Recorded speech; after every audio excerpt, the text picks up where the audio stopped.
Hello students, welcome my YouTube channel. एक बार फिर से आ गए हम बेटा कक्षा 10 के लिए बहुविकल्पी प्रश्न लेकर, जो कि आपकी बोर्ड परीक्षा में प्रत्येक प्रश्न 1 नंबर का आता है। इस तरह से 20 बहुविकल्पी प्रश्न आते हैं। यह आपका चौथा वीडियो। इससे पहले हम 3 पार्ट बना चुके हैं। इनसे बाहर आपका प्रश्न नहीं जाएगा। आप बहुत अच्छे से लगन से इस वीडियो को 2 एक बार देखिएगा, आपके सारे प्रश्न कंठस्थ हो जाएंगे। मैं आशा करती हूँ कि इससे बाहर प्रश्न नहीं जाना चाहिए। हमने डिटेल वीडियो भी पढ़ाई है, आप हमारे चैनल पर जाकर देख सकते हैं। चलिए बेटा वीडियो प्रारंभ करते हैं। प्रश्न संख्या 1, सरस्वती किस युग की पत्रिका है? 4 विकल्प में। ए भारतेंदु युग की, बी छायावाद युग, सी छायावादोत्तर युग और डी द्विवेदी युग। तो बेटा सरस्वती भारतेंदु युग की पत्रिका है, ठीक है। और इसका प्रकाशन किसने किया था? 1903 में किया था। किसने? महावीर प्रसाद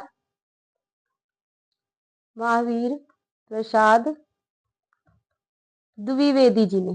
इनकी वजह से इस युग का नाम द्विवेदी युग पड़ा था, ठीक है। प्रश्न संख्या 2, कलम का सिपाही के रचनाकार कौन है? 4 विकल्प है। प्रेमचंद, बी हजारी प्रसाद द्विवेदी, सी अमृत राय और डी हरिवंश राय बच्चन। तो बेटा कलम का सिपाही के जो रचनाकार है वो अमृत राय है, ठीक है। सी विकल्प आपका बिल्कुल सही है। प्रश्न संख्या 3, शुक्लोत्तर युग के लेखक हैं? 4 विकल्प है। ए राधा चरण गोस्वामी, बी चतुर्सेन शास्त्री, सी दौलत राम और डी धर्मवीर भारती। तो बेटा शुक्लोत्तर युग के लेखक कौन है? धर्मवीर भारती। डी विकल्प आपका बिल्कुल सही है। प्रश्न संख्या 4, कलकत्ता से पीकिंग किस विधा की रचना है? 4 विकल्प है। निबंध, बी कहानी, सी यात्रा वृत्तांत और डी आलोचना। तो बेटा कलकत्ता से पीकिंग एक यात्रा वृत्तांत है। सी विकल्प आपका बिल्कुल सही है। प्रश्न संख्या 5, शुक्ल युगीन लेखक हैं? 4 विकल्प है। ए राम प्रसाद निरंजनी, बी माखनलाल चतुर्वेदी, सी यशपाल और डी सदल मिश्र। तो बेटा शुक्ल युगीन जो लेखक हैं वो है माखनलाल चतुर्वेदी। बी विकल्प आपका बिल्कुल सही है। प्रश्न संख्या 6, भूषण किस युग के कवि हैं? 4 विकल्प है। ए आदिकाल के, बी रीति काल के, सी भक्ति काल के और डी आधुनिक काल के। तो बेटा जो भूषण जी है वो किसके कवि हैं? वो रीति काल के कवि हैं। बी विकल्प आपका बिल्कुल सही है। प्रश्न संख्या 7, इसमें से महाकाव्य है? 4 विकल्प है। ए साकेत, बी भारत भारती, सी झंकार और डी इसमें से कोई नहीं। तो बेटा इसमें से जो महाकाव्य है वो है साकेत, मैथिली शरण गुप्त जी का है। ए विकल्प आपका बिल्कुल सही है।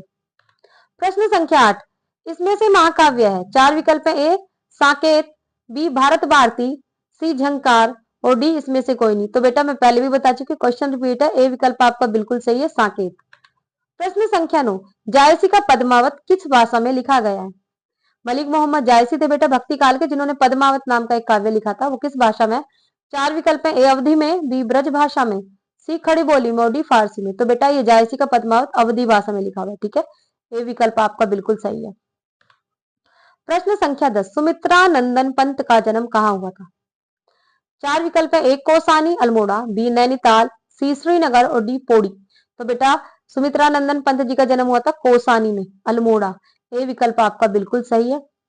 प्रश्न संख्या 11, हास्य रस में विनोद का भाव क्या देखकर जागृत होता है? आपका जो हास्य रस है उसमें विनोद मतलब हंसी का भाव क्या देखकर जागृत होता है? 4 विकल्प है। किसी की आकृति, ए, बी किसी की वेशभूषा, सी किसी की चेष्टा, डी ये सभी। तो बेटा देखिए हास्य रस का भाव किसी की आकृति देख के भी हो सकता है, किसी की वेशभूषा भी और किसी की चेष्टा भी, इसलिए ये सभी विकल्प सही है। डी विकल्प आपका बिल्कुल सही है। आपका डी विकल्प बिल्कुल सही है। प्रश्न संख्या 12, जहां उपमेय और उपमान में अभेद संबंध हो वहां होता है? ए रूपक अलंकार, बी यमक अलंकार, सी उत्प्रेक्षा अलंकार, डी श्लेष अलंकार। तो बेटा जहां उपमेय और उपमान में अभेद संबंध हो वहां कौन सा अलंकार होता है?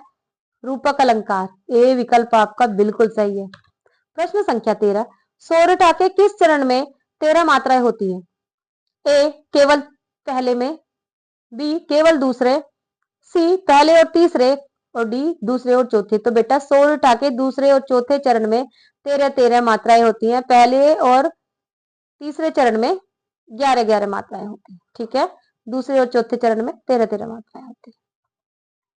डी विकल्प आपका बिल्कुल सही है। प्रश्न संख्या 14, परि उपसर्ग से युक्त शब्द नहीं है? तो देखिए बेटा 4 विकल्प है। ए पर्यावरण, बी पर्यटन, सी परिचालक और डी परिंदा। तो बेटा देखिए जो परि उपसर्ग से युक्त शब्द नहीं है वो है परिंदा, क्योंकि यदि हम पर अलग कर लेंगे तो नंदा कोई शब्द नहीं बनेगा। तो इसलिए कौन सा शब्द है? डी विकल्प आपका बिल्कुल सही है, परिंदा में कोई भी उपसर्ग नहीं लगा हुआ है, तो आंसर हो जाएगा बेटा डी। प्रश्न संख्या 15, त्वयी किस विभक्ति और वचन का रूप है? चार विकल्प है। ए द्वितीय विभक्ति एक वचन, बी तृतीय विभक्ति बहुवचन, सी चतुर्थी विभक्ति एक वचन, और डी सप्तमी विभक्ति एक वचन। देखिए बेटा इसमें विभक्ति लिखा नहीं है, मैंने बोला इसलिए क्योंकि आपको पता चल जाए कि विभक्ति और वचन पूछा जा रहा है, तो ये सारी विभक्तियां हैं और ये सारे वचन है, ठीक है। तो ये पूछ रहे हैं त्वयी किस विभक्ति और वचन का रूप है, तो बेटा त्वयी सप्तमी विभक्ति और एक वचन का रूप है, डी विकल्प आपका बिल्कुल सही है। प्रश्न संख्या 16, चतुर्भुज का कौन सा समास विग्रह द्विगु समास का उदाहरण है? अब देखिए बेटा चतुर्भुज समास में दो समास होते हैं, लेकिन उन्होंने पूछा है द्विगु का।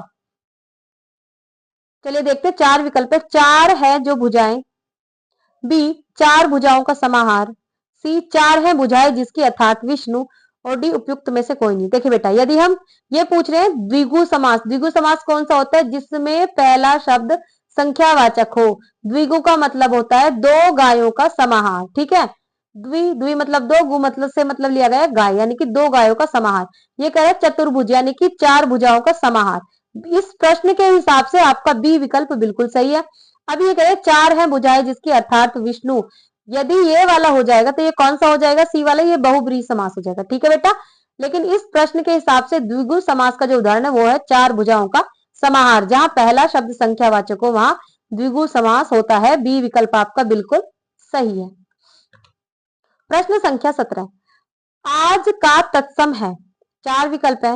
ए अध, बी अज, सी आध, और डी अग्र। तो बेटा आज का जो तत्सम है वो है अध, ए विकल्प आपका बिल्कुल सही है।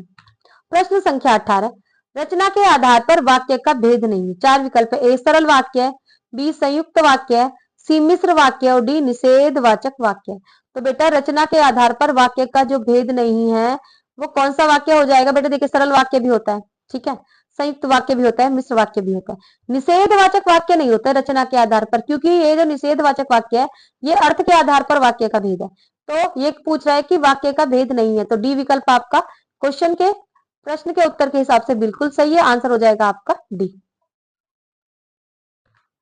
प्रश्न संख्या 19, घायल हंस उड़ न पाया, वाक्य का भाव वाक्य में परिवर्तन कर। चार विकल्प है। ए घायल हंस से उड़ा न गया, बी घायल हंस उड़ नहीं सकेगा, सी घायल हंस नहीं उड़ता है, और डी घायल हंस से उड़ा न जाएगा। तो बेटा क्या होगा? घायल हंस से उड़ा न गया। ये आपका ए विकल्प बिल्कुल सही है, ये आपका भाववाच्य हो जाएगा, भाववाच्य है। क्योंकि भाववाच्य किस लिए होता है बेटा? असमर्थता प्रकट करने के लिए, अपनी असमर्थता वाली फीलिंग्स प्रकट करने के लिए भाववाच्य होता है, जिसमें भाव की प्रधानता होती है। और वाच्य तीन प्रकार के होते हैं, कर्तृवाच्य, कर्मवाच्य और भाववाच्य। प्रश्न के हिसाब से ए विकल्प बिल्कुल सही है, उत्तर हो जाएगा ए। प्रश्न संख्या 20, स्थानवाचक क्रिया विशेषण है। चार विकल्प है। ए प्रतिदिन, बी आसपास, सी बहुत, और डी स्वयं। तो बेटा क्योंकि स्थान के बारे में बात कर रहा है तो प्रतिदिन तो रोज रोज की बात हो जाएगी, समय की बात हो रही है। बहुत संख्या की बात हो रही है, मतलब निश्चित संख्या अनिश्चित संख्या वाली बात हो रही है यहाँ। अब ये स्वयं निज की बात हो रही है, आसपास, हमारे आसपास, तो ये क्या हो जाएगा? स्थानवाचक क्रिया विशेषण। बी विकल्प आपका बिल्कुल सही है, उत्तर हो जाएगा बी। इस तरह से हमने आपको चौथे पार्ट का 20 प्रश्न इसमें भी करा दिए हैं। मैं उम्मीद कर रही हूँ आपको पसंद आए होंगे।